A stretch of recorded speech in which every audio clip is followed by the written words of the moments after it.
आज आपण बनवणार आहोत मालपोहे। त्याच्यासाठी इथे पाऊण वाटी रवा घेतलेला आहे। मलाई सहित अर्धी वाटी दूध घेतलेला आहे। 2 मोठे चमचे मिल्क पावडर, 1 छोटा चमचा बडीशेप आणि 1 छोटा चमचा वेलची पावडर, अर्धी वाटी मैदा।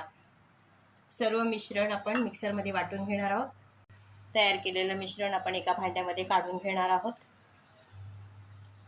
मिक्सरमध्ये मी अर्धी वाटी दूध तुम्हाला दाखवलेलं होतं, त्याच्यानंतर मी पुन्हा 1 वाटी दूध त्याच्यामध्ये ॲड केलेलं आहे। आता हे मिश्रण आपण अर्ध्या तासासाठी झाकून ठेवणार आहोत। आता आपण ह्याच्यामध्ये टाकणार आहोत अर्धी वाटी पिठी साखर।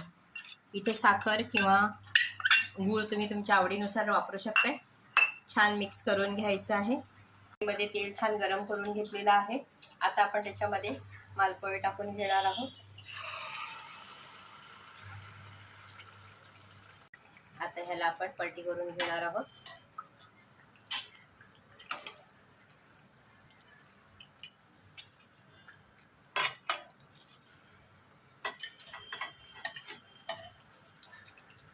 दुसऱ्या बाजूने सुद्धा गोल्डन ब्राउन होईपर्यंत तळून घ्यायचं आहे।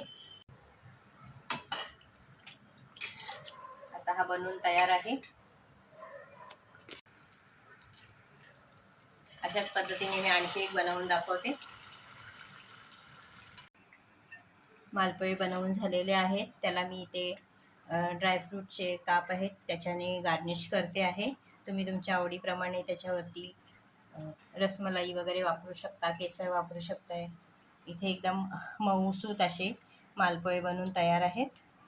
तर तुम्ही हे नक्की ट्राय करा। आवडल्यास व्हिडिओ खाली लाईक करा, फ्रेंड्स फॅमिली बरोबर शेअर करा। धन्यवाद।